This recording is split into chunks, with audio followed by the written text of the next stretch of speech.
Welcome to our video. We are the students of Vayatech High Tech, Dr. Nangarajan, Dr. Sakundala Engineering College from Electronics and Communication Department. Here in this video, we are going to deeply explain about the paper which we published. Topic is Deep Learning Technique for the Spam Comment Identification on YouTube. Here comes my teammate. I'm Lavanya from the Department of ECE from Vayatech High Tech. I'm Veena Kumari from VC Department from Vayatech High Tech College. Okay, let's go into the video. YouTube, the world's largest video sharing site, was founded in 2005 and acquired by Google in 2006. YouTube has grown tremendously as a video content platform. With the recent shift in online content to video, at present more than 400 of videos are uploaded and 4.5 millions of videos are watched every minute. It is easy for users to watch and upload videos without any restrictions. This great accessibility has increased the number of personal media and some of them have become online influencers. So accordingly, spam comments are basically created to promote their channel videos and whatever the content they put in. So some creators have closed this comment function itself because of this aggressive comments and derogatory comments, political speeches and abusive speeches.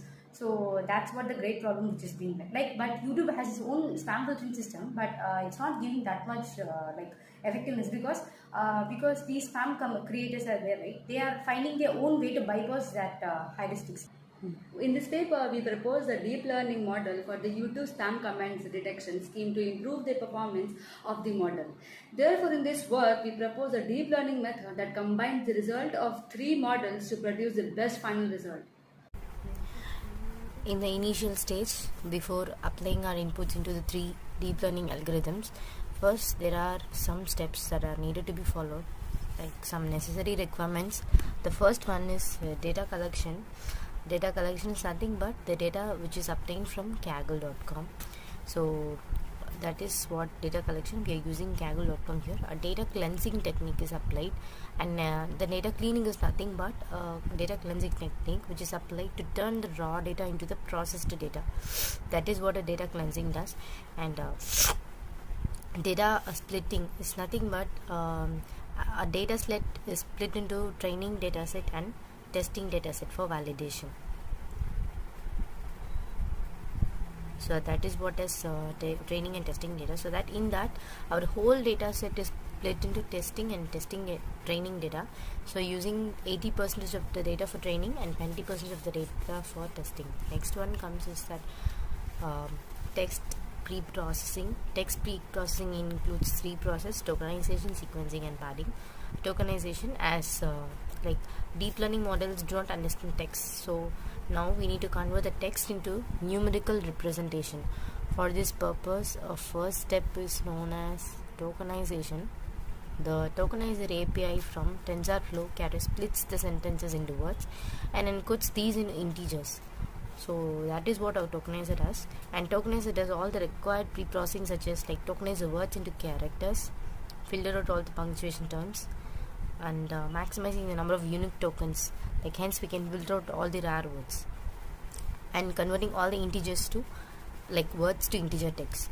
Then next one is sequencing. Sequencing is like we represent each sentence by sequence of numbers from tokenizer object. So that is what a sequencing means. And padding is nothing but we use padding to each of that sentence. Like each sequence will have the same length, because it should have the same length.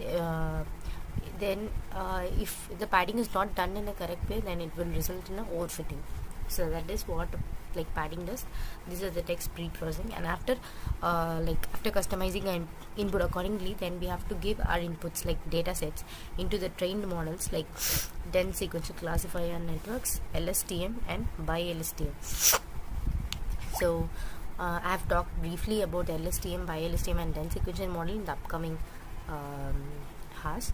And so after training this trained model, we'll get some predicted result in the comparing the best results from the 3 model. We'll get a predicted result. Like for example, let's say if I get the best result from dense sequential model, we'll get the spam and the ham comments.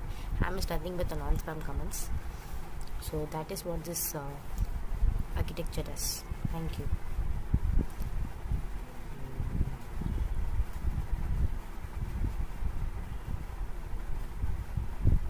last a single comment is given to predict the spam and ham comments. Like the best method is used to test a single data, because we are using a collection of data sets like popular music video sets, a collection of data. At last we are just using it, like testing it for a single data. So that is what a project is. It is up. Like then a detailed explanation about the 3 logarithms is given like in the upcoming hours. Thank you. So let me explain the first model, then sequential qualifier networks. The first layer, that is the embedding layer, which maps each word to n-dimensional vector of real numbers. The embedding dimension is the size of this vector, which is 16 meter in our case. The embedding layer indicates that 2 words with a similar meaning tend to have very close vectors, because the embedding layer is the first hidden layer in our model network. We need to pass the shape of our input layers as defined by the input length. Then next comes the pooling layer. The pooling layer helps to reduce the number of parameters in the model and helps to avoid overfitting. We have used average pooling here and converted the layer to one dimension. Next, we use a dense layer with activation function as ReLU, which is followed by a dropout layer to avoid overfitting, and a final output layer with a sigmoid activation function. As there are only 2 classes, which is non-spam and spam, to classify, we use only a single output neuron. The sigmoid activation function output probabilities between 0 and 1. Thank you.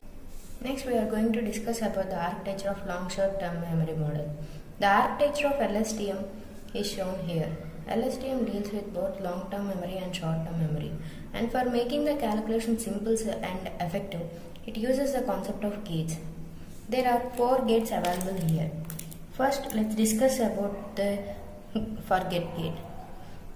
LTM goes to forget gate and it forgets information that is not useful. And next, learn gate.